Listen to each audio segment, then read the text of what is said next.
I want to start with a poem called The Infinite. I've always liked this lonely hill, crowned with a thicket cutting from view, so great a part of the far horizon, sitting and gazing out. I can imagine interminable spaces beyond, supernatural silences, and that profound calm in which the heart comes near to terror. And as I hear the wind flutter the branches around me, I weigh its voice against that infinite silence and summon up eternity, the dead seasons and the present one, alive with sound. And so in this immensity my thoughts drown, and I find how sweet it is to shipwreck in that sea.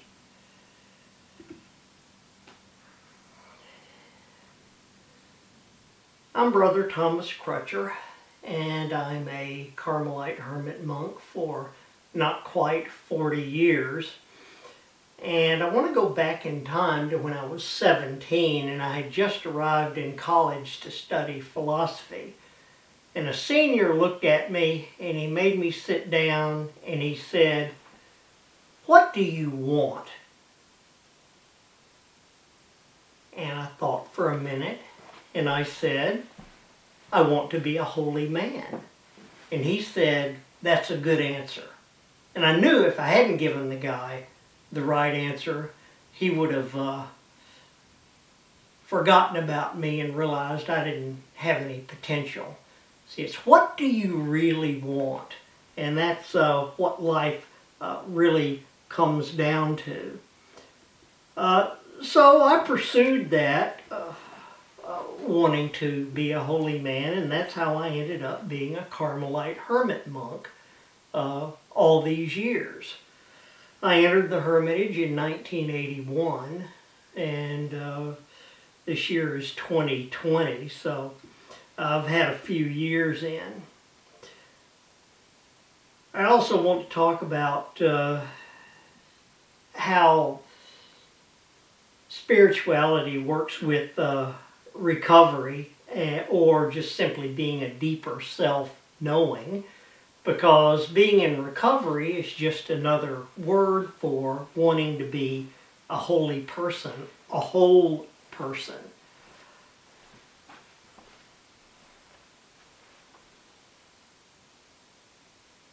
Because people who have been in recovery of whatever kind, or who have worked on themselves in some way, know that sobriety, or whatever you want to call it, becomes a spiritual practice. It takes on deeper and deeper meanings rather than just simply trying to stop a specific behavior. We all know that relationships require time and talk. You know the story about a guy in recovery talking to his sponsor about his wife's spending problem. And the sponsor says, "Well, why don't you just talk to your wife about it?" And the guy says, "No, it's easier talking to the bill collectors than talking to my wife." And that's similar to us. We kind of want to, we'd rather talk about God or do this and that than actually talk to God, because it's a little bit scary. So we are a little bit reluctant to talk to our higher power. And there's also, because some of us are gun shy about formal religion, and there is a tension between the institutional church and recovery groups, because recovery groups succeeded in helping people with addictions where churches failed. So that's why there's some tension between them.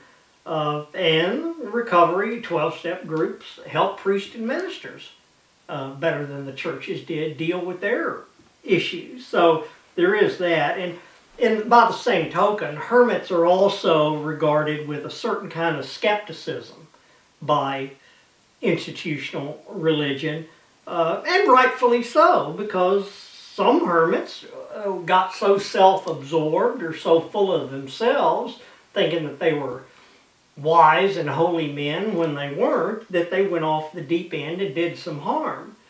But some hermits and some spiritual practitioners do become genuinely holy people. And while still skeptical, institutional religion knows that some people, including hermits and people in recovery groups, really do become holy people and are really on to the heart of spirituality. And we know that the heart of spirituality is really the heart of religion, and without spirituality, religion is a corpse. So as much skepticism and tension as there have been against people in recovery and organized religion, right now there's a willingness to call a ceasefire and recognize that it's not about religion versus spirituality. We need the head part. We need theology and morals to keep everything from becoming a subjectivity thing, just all about us. And even hermits know that we need others, that we can't make it alone. And we do need a faith community or some kind of a recovery group. And we need a sponsor, or if you prefer, a soul friend and people to talk to. And and even we hermits have a blunt way of putting it, and I don't know how they would say it in a 12-step group, but he who is self-directed is a fool. So we need other people. We even need ritual. That can help us connect with a higher reality. So the challenge for all of us is to integrate religion and spirituality in recovery. And we do have to get past some of our antipathy for organized religion. And it's like the Apostle John on Easter morning running for the tomb when he hears that Jesus is risen from the dead. Well, he gets there faster than St. Peter. St. Peter represents the institutional church. So St. John, the guy that's living spirituality more directly, he gets to the tomb first. But then he waits for Peter and just defers to him so Peter can go in first. So the institution sometimes takes a while to catch up in terms of real spirituality, but it does get there. So let's give it credit. After we've worked a program for a while and done a spiritual practice, and things are going okay, there's still going to be a longing inside of us for something more. And another word for that longing is desire. We realize that the same energy that can trap us in addictions can carry us into the arms of God if we direct it right. We've got to direct that deep, deep desire. If we don't direct it right, we're going to transcend. It's just we're going to do downward transcendence by whatever our choice of addictions is. So, in the beginning is the question, what do I want? And our answer at the beginning of our program is probably going to be something like sobriety or something like that. And somehow we've got to get that sobriety or integration without killing all our desire. That's one thing people do that's bad. Or we can substitute another addiction for the one we had, and that's really not going to get us anywhere in terms of real growth. So this question too is, after we've said, what do I want? Well, who's going to be my guide? That's the second question. If we don't substitute something for our addiction, another addiction, and if we don't kill desire, we're going to find ourselves living in an empty space, and that takes more courage than even fighting the original addiction. Remember the poem, silence and that profound calm in which the heart comes near to terror. So yeah, there is an empty space that we've got to live in for a while as we try to go deeper uh, in our recovery. And as we work on ourselves and as we try to become holy people, there is going to be a terrible beauty and a terrible emptiness that we really can't control. And we don't know what the finished, what we're going to look like, the finished product of grace. We don't know what it's going to look like, and we know it's going to be something beyond anything we've experienced, but we won't control. And that's what we lose as we go deeper and deeper into recovery. We lose control over things. So it takes courage, it takes grace to continue recovery long term. And the poet says, and so in this immensity my thoughts drown. See, mind games. We can't play the mind games anymore. And everybody in recovery knows that. We just can't get lost in our heads too much because, again, that's just a way of trying to stay in control and fit God or higher power into our own thoughts, trying to contain God. It's like being on a long ocean voyage. In the beginning, we knew where we were moving from land and we knew we were moving toward land. But see, as we get out into recovery, the ship is away from the past shore. We can't see the new shore, so we're in the middle of the ocean and it's real empty. And the only way we're going to know we're making any real progress when we can't see any shorelines is we have to trust the captain. And there's times when we're on this ride that we don't want to be separated from this mystery, and sometimes we wish we could just leap into the sea, into very deep mystical experiences, but a voice comes and says, not yet. So we get held back from the ship, from the side of the ship, and we can't go.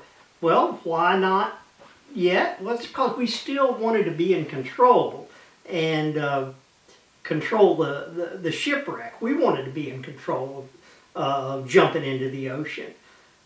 But when we have a sense of this immersion into mystery or recovery or whatever, without being able to control it, then we can stay in the experience, and it's not as scary as it was anymore because we're not clinging. We're not clinging to our own process so much. We don't want to control our process as much as we originally did. So sometimes our good captain or higher power does keep us back and away so we don't go off too soon, so we don't misbehave. Different people call that sweet shipwreck, that the poem says, different things.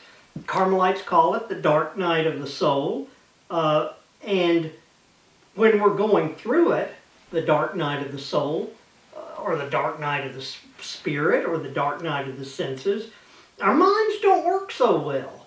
So, and that's grace, because our minds can't play mind games with us when it just quits working. It's not that we're going crazy necessarily, it just doesn't work the way it used to. And our memories don't even work, so that we can't live in the past. And if we're doing recovery right, in a certain sense, our hearts are going to be permanently broken open. And we have to pray during those times, I can't, you must, show me the way.